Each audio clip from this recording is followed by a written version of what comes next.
Assalamualaikum warahmatullahi wabarakatuh. Saya Ditya Ramadan. Saya kelas TIA Malam 07 ya. Jadi saat ini saya akan coba membahas mengenai WBS atau Work Breakdown Structure. Jadi terkait dengan WBS ini digunakan untuk memanajemen atau untuk membantu supaya proses project ini bisa berjalan dengan normal atau berjalan dengan baik sampai dengan selesai. Jadi untuk bahasan WBS yang saya akan bahas ini mengenai proyek implementasi server atau service. Kenapa saya milih tema ini? Karena terkait juga dengan pekerjaan saya yang telah saya lakukan. Karena memang saya saat ini bekerja di dunia atau lingkup IT, termasuk juga mengenai implementasi server atau service. Tentunya di sini kenapa saya nggak bikin spesifik? Karena untuk servis yang saya tangani atau saya kerjakan ini cukup banyak atau cukup bervariatif ya, nggak cuma satu servis saja. Jadi saya akan generalisasi untuk temanya seperti ini. Jadi server atau servis. Jadi servisnya itu ditaruh di dalam server. Itu kurang lebih seperti itu. Dari poin-poin ini ada 3 poin utama, yang itu pertama itu desain, marketing, dan ketiga implementasi. Untuk WBS itu sendiri tuh sebenarnya di Indonesia banyak ya di sini. Kalau kita lihat atau cari lewat internet itu ada yang bentuknya diagram atau yang bentuknya hierarki atau juga ada yang bentuknya terkait dengan tahapan-tahapan dalam bentuk Word ya, atau tulisan seperti ini, kayak seperti makalah kurang lebih kalau yang saya tangkap. Tapi kalau untuk yang saya gunakan ini lebih ke hierarki sih sebenarnya gitu. Jadi tahapan-tahapan sesuai dengan urutannya. Ya meskipun nanti di dalam bahasan akan coba kita bedah satu-satu atau coba kita jelaskan satu-satu, karena untuk urutannya itu mungkin ada yang akan kita bolak-balik atau mungkin prosesnya akan coba kita balik ke awal lagi untuk kecekan, atau kita lompat karena terkait dengan kebutuhan dan juga kondisi. Saya akan coba lanjut slide-nya di sini. Untuk slide-nya ya di sini ada tambahan satu poin lagi ya, yaitu terkait maintenance. Nanti saya akan coba jelaskan mengapa maintenance ini masuk di dalam poin tersebut atau dalam poin WBS ya. Jadi kita akan coba bahas dalam poin pertama ini, yaitu desain. Jadi untuk desain ini yang pertama kali itu kita akan melakukan meeting atau diskusi mengenai eskalasi kebutuhan. Eskalasi kebutuhan itu terkait dengan apa-apa aja sih yang sebenarnya dibutuhkan untuk klien atau dibutuhkan oleh apa ya, sebutannya tuh selain klien itu pelanggan kita lah, kurang lebih seperti itu. Jadi kita akan coba meeting, coba berdiskusi mengenai kebutuhannya apa aja sih gitu. Nah, setelah kebutuhannya kita udah tahu, udah diskusi, udah panjang lebar mengenai kebutuhannya apa aja yang diharapkan oleh klien atau yang dibutuhkan oleh klien ya. Diharapkan juga itu juga bisa sih. Kadang klien itu mengharapkan bahwa ada nggak sih solusi buat kejadian ini atau untuk membantu terkait hal ini gitu. Itu banyak banget di eskalasi kebutuhan. Nah, setelah kita tahu apa yang diminta oleh klien atau menjadi harapannya dia, kita akan coba pilih-pilih fitur nih. Kita akan coba nyarain, oh gimana Pak kalau misalnya untuk kebutuhan tersebut kita pakai fitur ini nih, atau kita pakai service ini, atau pakai server ini gitu. Nah, itu kita bahas di penentuan fitur. Nah, setelah penentuan fitur kita coba jelaskan dan kita diskusikan sudah oke, setelah itu kita akan coba bahas isi requirement-nya. Misalnya, saya ada solusi nih Pak untuk implementasi server terkait keamanan. Nah, kita ada yang namanya third party firewall misal, atau antivirus, atau misalnya manajemen antivirus itu sendiri. Nah, kita akan coba bahas nih dari sisi requirement service-nya atau server atau portnya, aksesnya itu bagaimana gitu. Misalnya untuk servisnya kita pakai vendor A atau B, untuk servernya kita pakai spesifikasinya seperti apa, atau mungkin mengacu pada merek, misalnya merek A, merek B. Nah, untuk portnya itu terkait dengan servis itu sendiri. Jadi servisnya itu kan kita udah tahu nih bahwa si servernya itu menggunakan servis A misal. Portnya itu untuk servis A itu portnya apa aja. Nah, setelah kita bahas kurang lebih portnya untuk requirement-nya segala macam, kita juga akan coba diskusi mengenai akses untuk terkait implementasi lebih lanjutnya nanti untuk aksesnya bagaimana. Aksesnya biasanya untuk akses itu biasanya kita akan sarankan untuk menggunakan administrator atau memang kita butuh akses administrator supaya kita juga bisa untuk setting config atau yang lainnya itu bisa leluasa ya. Tentu dengan pengawasan user itu sendiri. Nah, setelah itu kita udah bahas requirement secara panjang, secara lebar. Kita akan coba bahas mengenai network design atau yang biasa kita sebut topologi biasanya.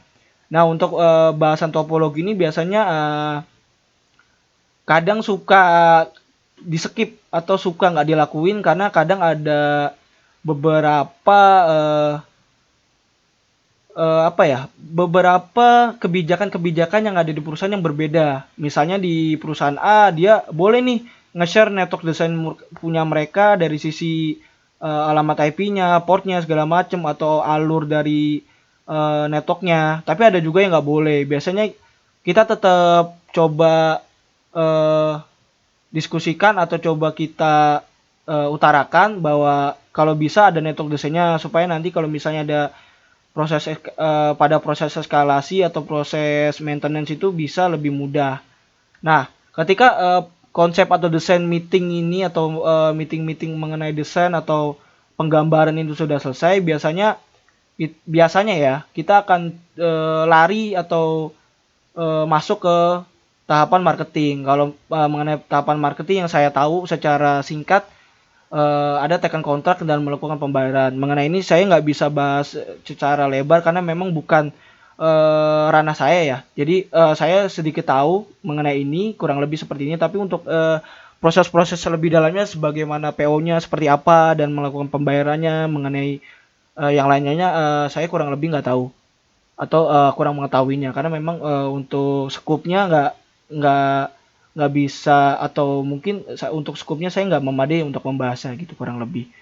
Nah, untuk implementation ini yang tahap ketiga ini jadi tahapan yang sudah mengarah ke proses servernya itu udah ingin siap ya digunakan atau proses supaya server atau servisnya itu siap untuk digunakan oleh klien pada project yang sudah kita dapatkan gitu. Yang pertama biasanya kalau saya itu atau di tempat saya kerja itu ada yang namanya POC. Jadi POC ini seperti demo ya.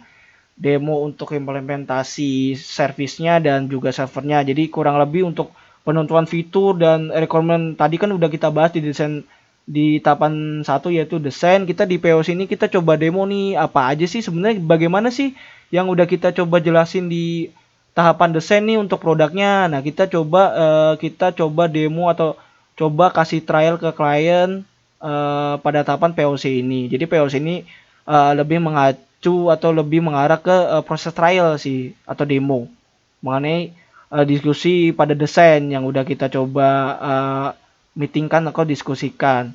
Nah, yang 3.2 ini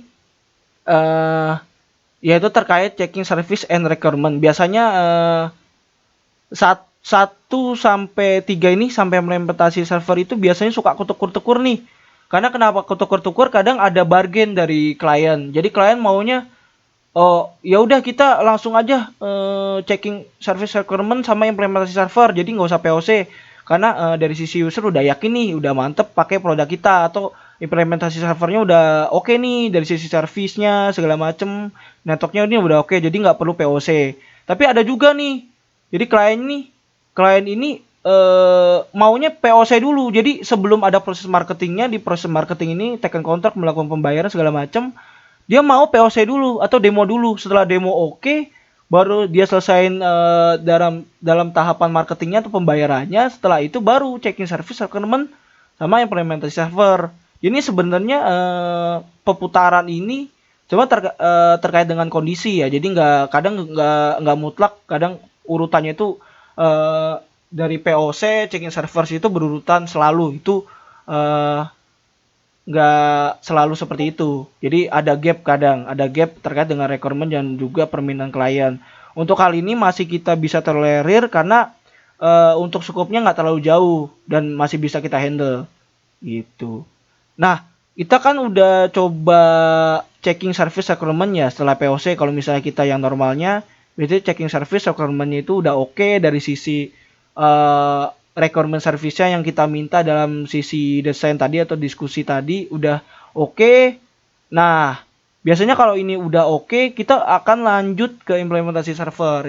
Implementasi server ini terkait dengan bagaimana server itu deploy atau diinstalasi atau mungkin untuk supaya server yang udah ada atau server yang dalam project ini udah bisa dijalankan gitu. Jadi implementasi itu prosesnya gitu. Prosesnya sampai dengan server itu bisa digunakan atau berjalan, kurang lebih seperti itu. Nah, setelah server ini udah selesai diimplementasi, udah jalan, nah kita akan coba checking configuration. Jadi ada ngecek lagi di bagian ini. Checking configuration itu mengenai bagaimana untuk konfigurasinya untuk servernya, bagaimana apa udah sesuai dengan kebutuhan atau udah sesuai dengan penentuan di awal. Misalnya ada perubahan, itu bagaimana. Biasanya kita ada meeting atau diskusi gitu kurang lebih untuk checking configuration ini. Setelah checking configuration atau pengecekan konfigurasi ini udah kelar, kita akan coba report dan juga report and stable itu kita laporan nih ke klien. Laporan ke klien bahwa untuk implementasi tahapannya itu sudah oke, servernya udah layak untuk digunakan atau udah stable. Nah, biasanya di sini ini nanti ada gap lagi beberapa waktu untuk klien coba-coba nih atau klien ini untuk implementasi sendiri di sisi internal mereka. Kurang lebih seperti itu. Jadi ntar ada gap kayak gini, ada gap waktu lagi sebenarnya di sini. Mungkin nggak saya jabarin di sini karena ini terkait dengan eksternal tahapan ya. Jadi tahapan eksternal ya. Jadi tahapan ini biasanya ada di klien dan biasa jadi rahasia klien ya. Jadi kita nggak tahu sama sekali biasanya. Kecuali klien itu share ke kita. Karena ini mengenai privilege klien juga untuk implementasinya untuk kliennya seperti apa itu biasanya terkait dengan klien internal itu sendiri gitu. Tapi kalau misalnya nih di tahap coba-coba ini atau implementasi di pihak klien ini ada kendala atau minta training nih atau mungkin ada tim mereka yang nggak ngerti, biasanya ada sesi 3.6 atau terakhir ini di training. Di training ini masuk implementasi karena biasanya terkait nih terhubung. Jadi setelah udah servernya udah jalan, udah stable, kita report udah oke, biasanya klien akan coba sendiri dan dia ada kendala nih di tengah jalan bahwa ada fitur yang nggak dia ketahuin atau bahasan-bahasan yang mengenai server atau service yang mereka udah jalankan ini yang telah kita bantu tadi supporting itu dia nggak tahu nih. Biasanya kita akan coba training atau coba share ilmunya gitu ke pihak klien kita supaya service yang udah di deploy di sana dapat berjalan dengan optimal gitu. Untuk train ini jawabannya cukup banyak sebenarnya. Jadi beberapa materi kalau misalnya kita mau jabarkan karena banyak diskusi baru nih di pihak training karena nanti akan terkait dengan case, akan terkait dengan error, problem dan lain-lain. Diskusinya untuk solusinya bagaimana itu akan rame nih di 3.6 atau training ini. Nah, setelah training atau implementation-nya ini udah kelar, sebenarnya untuk tahapan ini udah dianggap sukses ya atau dianggap sudah oke karena dianggap untuk sampai titik ini tuh udah kelar, udah clear. Tapi biasanya klien itu minta juga tahapan keempat atau sisi maintenance. Jadi sisi maintenance itu terkait dengan misalnya klien tidak ingin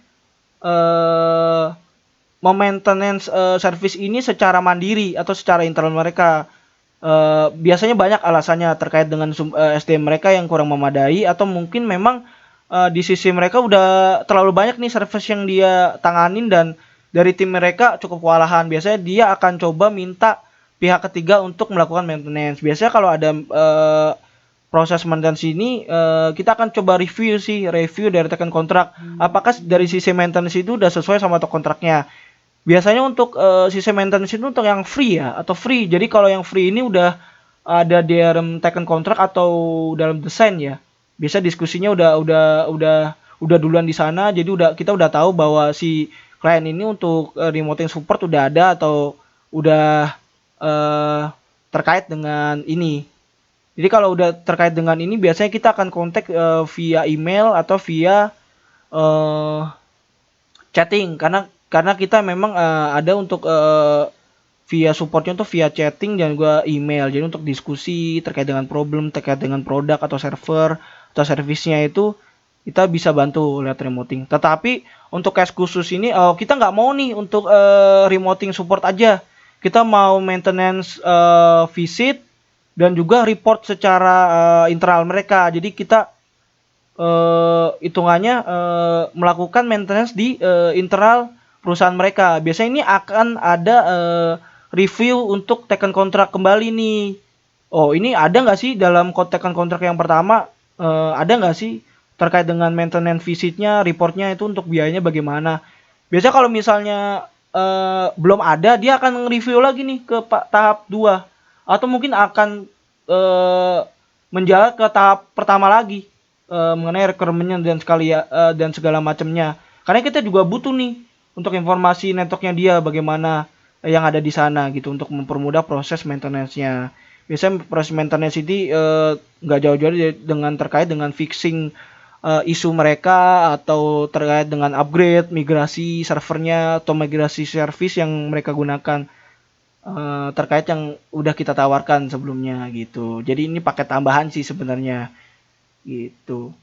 Jadi sebenarnya untuk secara WBS ini ya untuk project-project yang telah saya lakukan selama ini untuk selama saya berkarir di dalam dunia IT ini sebenarnya untuk WBS ini memang cukup membantu untuk sebagai acuan ya dalam melakukan maintenance atau melakukan implementation. Cuma kadang memang seperti biasanya ya ini rahasia umum sebetulnya. Jadi banyak tahapan-tahapan yang kadang ketuker atau misalnya POC-nya dilakukan duluan atau checking service requirement-nya ada di bagian desain itu juga bisa gitu. Jadi terkait dengan kebutuhan atau case yang ada di klien sih sebenarnya. Selama klien itu tidak melebar skupnya atau tidak melebar dari service yang udah kita berikan atau kita informasikan bahwa ini servisnya A sampai B atau A sampai C, selama tidak jauh dari itu it's okay gitu sebenarnya. Karena memang untuk implementasinya atau real case-nya itu banyak banget ya problemnya atau banyak banget rintangan sih sebenarnya. Jadi kadang kita bakal melakukan cek atau melakukan improvement lagi. Kita akan coba lakukan meeting lagi, kita akan coba melakukan diskusi lagi sampai dengan project ini clear. Kurang lebih seperti itu. Kecuali memang ada beberapa skema-skema kurang baik ya dalam melakukan project ini. Mungkin itu worst case skenario. Jadi mungkin kalau seperti itu tahapan-tahapan ini akan jadi makin ruwet lagi nih, makin ruwet dan makin gak beraturan. Karena biasanya untuk case-case yang terkait proses ini biasanya case-case-nya ini udah nggak bagus dari awal. Misalnya dari tekan kontraknya udah nggak oke, mengenai diskusinya udah nggak oke. Dari sisi kliennya juga menganggap bahwa oh ini kok tekan kontraknya cuma sampai ini gitu. Jadi ada sedikit atau banyak ya informasi yang ditangkap oleh pihak klien dan juga pihak kita. Biasanya kalau udah ruwet atau sudah susah seperti itu, biasanya perjalanan WBS untuk implementasi servernya atau project servernya itu akan kurang bagus ya. Jadi akan menimbulkan banyak-banyak cekcok atau banyak-banyak diskusi yang sebenarnya nggak apa ya? Kalau saya bilang itu nggak bisa dongkrak kesuksesan project itu secara signifikan. Itu malah nanti jangka panjangnya akan jadi kurang bagus atau kurang apik gitu. Mungkin dari sisi saya sendiri untuk menjelaskan WBS ini kurang lebih seperti itu ya. Selain bekerja di bidang IT, saya juga berkuliah di STMIK Manisaleh. Saya cukup oke atau cukup bangga ya kuliah di sana karena saya sendiri dapat mendapatkan ilmu-ilmu baru, atau juga karena di sana banyak teman-teman juga yang kebetulan bekerja di dunia atau di bidang IT. Jadi saya juga bisa sharing-sharing, mereka juga bisa sharing-sharing, dan akhirnya menambahkan informasi dan juga channel yang baru gitu terkait dengan dunia IT. Dan setelah saya kuliah di sana itu banyak banyak banget ya insight-insight yang sebelumnya saya nggak dapat itu, kurang lebih seperti itu.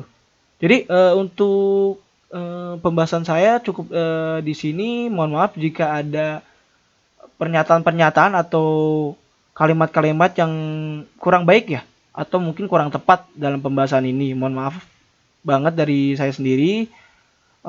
Kurang lebihnya mohon maaf, dan dadah semuanya.